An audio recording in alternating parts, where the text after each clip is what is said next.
Salut les KT, salut les amis, j'espère que vous allez bien. Je viens à peine de terminer le visionnage du nouvel épisode de Doctor Who intitulé L'église de Ruby.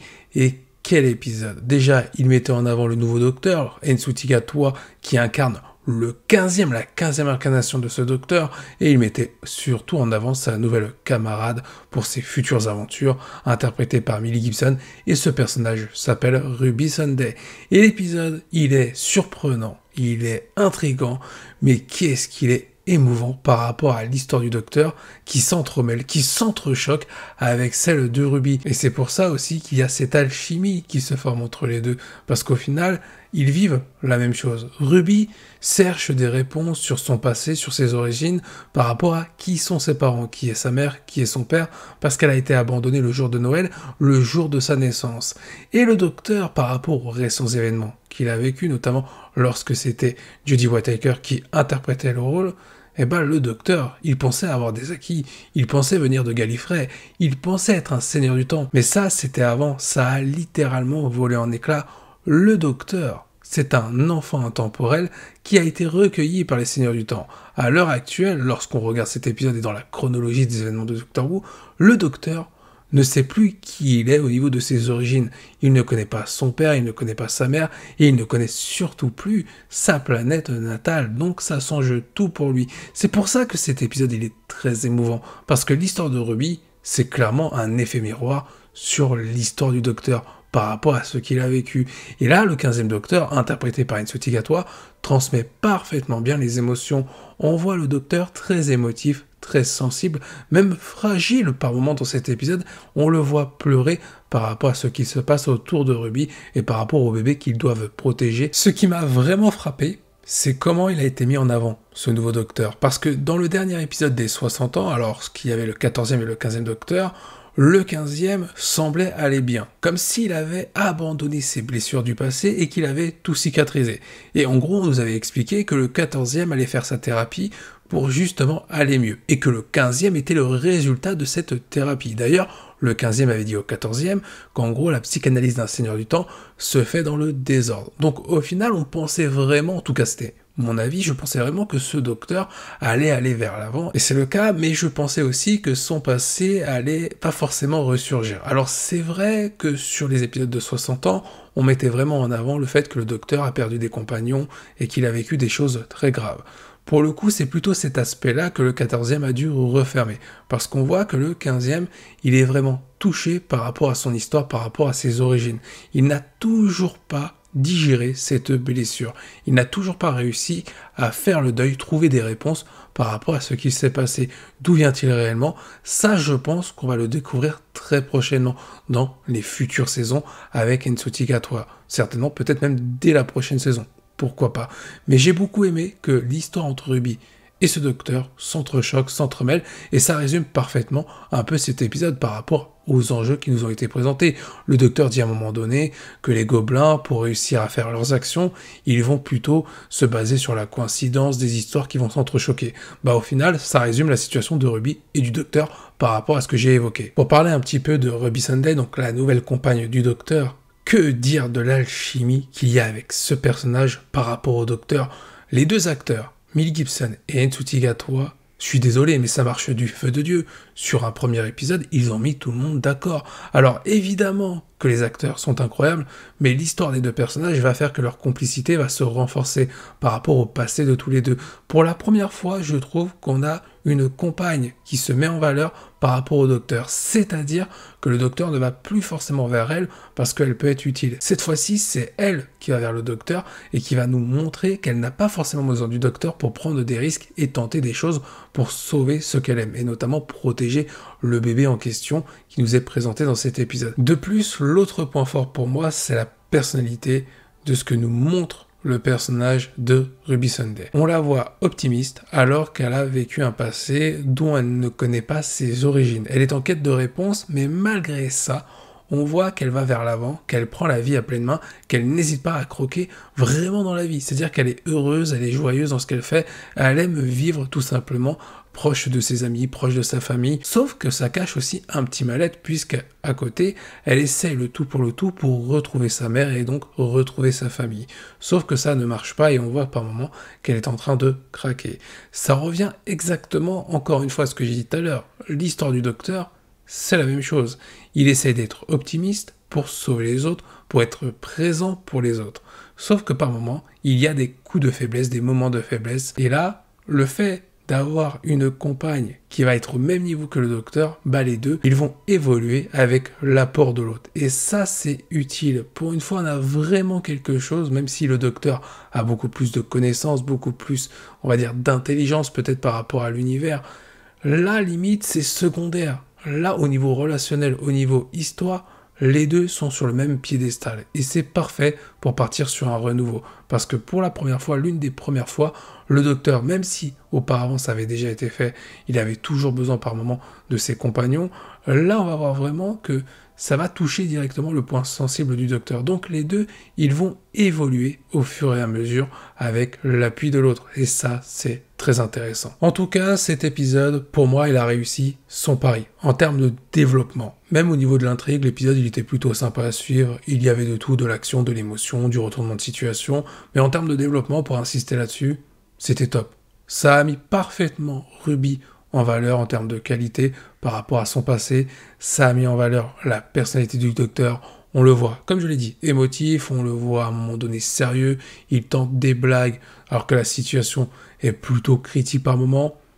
Honnêtement, c'est sympa. Moi, j'ai passé un très bon moment. Mention spéciale également au moment musical de l'épisode, lorsque les gobelins sont en train de chanter pour fêter le festin qu'ils s'apprêtent à dévorer concernant le bébé qu'ils ont enlevé.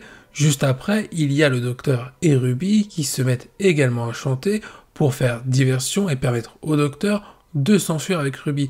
Ce moment-là, il était incroyable. Alors maintenant, on va parler un peu du côté technologie de cet épisode, parce qu'on voit que le docteur, il a modifié son tournevis sonique en termes d'esthétique, mais on peut voir que le tournevis sonique, il est toujours aussi puissant. Mais ça ne s'arrête pas là. Le docteur, à côté, il a commencé à développer de nouveaux gadgets. On peut voir qu'il a développé des super gants qui sont capables de modifier, on va dire, les conditions de la gravité, les caractéristiques de la gravité. J'ai trouvé ça complètement logique. Alors certes, ça rend le docteur cheaté avec ses nouveaux jouets, mais malgré tout, c'est cohérent. Le docteur est censé être une personne qui appartient à ceux qui sont les plus intelligents de l'univers. Donc le docteur, c'est normal qu'il soit capable de concevoir des outils qui vont lui servir dans ses différentes aventures.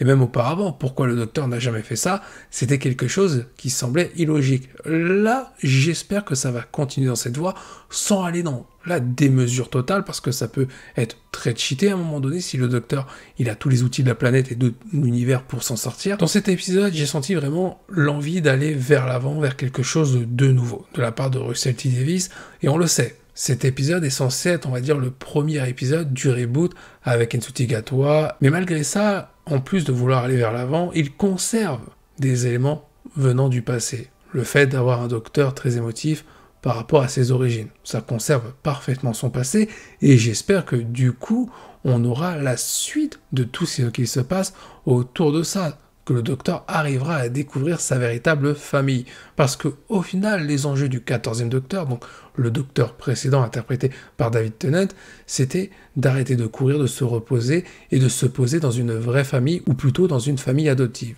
Là, cette fois-ci, ce 15e docteur, il peut très bien avoir le but de retrouver sa véritable famille, tout comme Ruby qui veut essayer de découvrir sa mère. Alors, il y a plusieurs interrogations par rapport à la mère de Ruby. La première question, c'est est-ce que le docteur est au courant de qui est la mère de Ruby? Parce que oui, dans l'épisode, il a été confronté 2 fois à la même situation par rapport à l'abandon de Ruby. La première fois, le temps n'a pas été modifié. Et on ne sait pas exactement ce qu'a fait le docteur, parce qu'on sait qu'à partir de ce moment-là, il a protégé Ruby jusqu'aux événements du présent qu'on a vus dans cet épisode.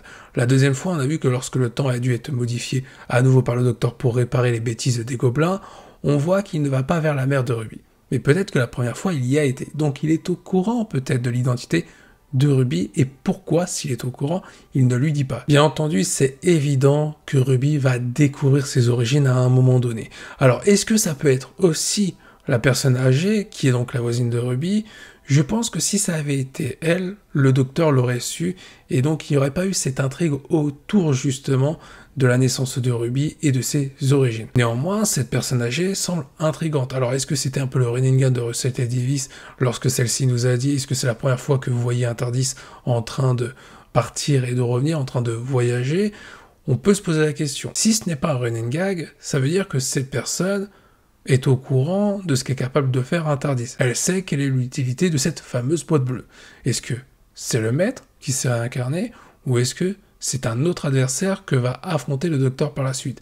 Honnêtement, je ne sais pas réellement si c'est un running gag ou c'est un petit teasing sur ce qui va arriver en termes de mystère par rapport aux aventures du 15e docteur. Maintenant, on va parler du trailer qui nous a teasé la future saison qui aura lieu en 2024 concernant les aventures du 15e docteur et de Ruby Sunday. Et ce trailer, qu'est-ce qu'il est prometteur! On voit la nouvelle méchante, alors je ne sais plus exactement c'est quoi son nom, mais je sais que c'est l'un des personnages les plus puissants et les plus coriaces du Wu Universe, donc le docteur va être mis à rude épreuve par rapport à cet adversaire, mais il y a d'autres choses. À un moment donné, il y a un plan qui est flouté, on voit le docteur au premier plan et on voit que derrière lui c'est flouté, alors on voit que d'un côté, c'est bel et bien Ruby, et de l'autre côté, la silhouette semble être celle de Martha, voire même celle de Rose Noble. Rose qu'on a découvert dans les épisodes des 60 ans. Quelque chose me dit que ça peut être Martha, parce que Rose, on la voit justement dans le trailer. Donc on sait qu'on va la revoir, et on voit Unit. Et en plus de ça, on voit aussi Mel également. On va voir des retours, des choses qui ont déjà été faites, par rapport aux épisodes des 60 ans, qui vont avoir de l'importance concernant ce renouveau de la série, concernant ce 15e docteur. Mais on peut se poser la question si Martha ne ferait pas son retour pour quelques épisodes, parce qu'en soi, ce serait cohérent avec le développement de ce personnage qui aurait pu très bien aller travailler pour Unit. En soi, revoir Unit et les probables personnages que j'ai évoqués, surtout Martha Jones, parce que Mel et Rose, c'est confirmé, ça laisse se présager qu'il va y avoir aussi la suite de ce qui avait déjà été entamé avec le Toymaker. Alors peut-être pas que le Toymaker va revenir, mais il avait dit avant de disparaître, avant d'être banni de cette dimension, si on peut dire ça comme ça, que ces lésions étaient en marche. Ça peut laisser supposer que cette menace va être développée et que la saison à venir pourrait se retrouver centrée sur cette intrigue. Peut-être même que la personne âgée à la toute fin de l'épisode fait partie de la Légion du Toymaker, ce qui explique pourquoi elle a réussi à directement s'adresser à nous. Par contre, qui dit retour de Unit, le personnage de Mel, le personnage de Rose Noble, est-ce que ça voudrait dire qu'on aura le 14e docteur à un moment donné qui pourrait également faire son retour, surtout si le personnage de Martha Jones est également de la partie. On pourrait vraiment revoir ce 14e docteur. Parce que s'il y a un danger important sur Terre ou même dans l'univers, pourquoi le 14e docteur n'irait pas aider le 15e docteur? Ce qui est à peu près sûr, selon moi, c'est qu'on aura des nouvelles de ce 14e docteur, soit par l'intermédiaire de Mel ou de Rose Noble. Parce qu'on sait qu'il y a eu un laps de temps qui s'est écoulé entre la bigénération du 14e et du 15e docteur par rapport à ce qui s'est passé au début de l'épisode. Le 15e docteur a déjà vécu des aventures avant de rencontrer Ruby. Donc on sait qu'il y a une période qui s'est écoulée. On va peut-être apprendre qu'après avoir vécu une très belle vie aux côtés des Nobles, le 14e docteur a fini par peut-être devenir de la poussière pour rejoindre la régénération totale du 15e docteur, c'est-à-dire compléter la bigénération parce que le 14e à ce moment-là n'avait pas encore terminé son histoire personnelle. Mais une fois qu'il a terminé, peut-être que l'énergie régénératrice de son corps s'est évaporée ainsi que son corps pour rejoindre Nsutigatwa, donc le 15e docteur. Il y a tellement d'hypothèses possibles que ça donne vraiment envie de découvrir la suite. En attendant de découvrir tout ça justement pour 2024, n'hésitez pas à donner votre avis en commentaire par rapport à ce nouvel épisode et par rapport à ce que j'ai pu dire dans cette vidéo. Quelles sont vos théories pour la suite? Sur ce, je vous dis à la prochaine, portez-vous bien et n'oubliez pas que la volonté du KT soit avec vous.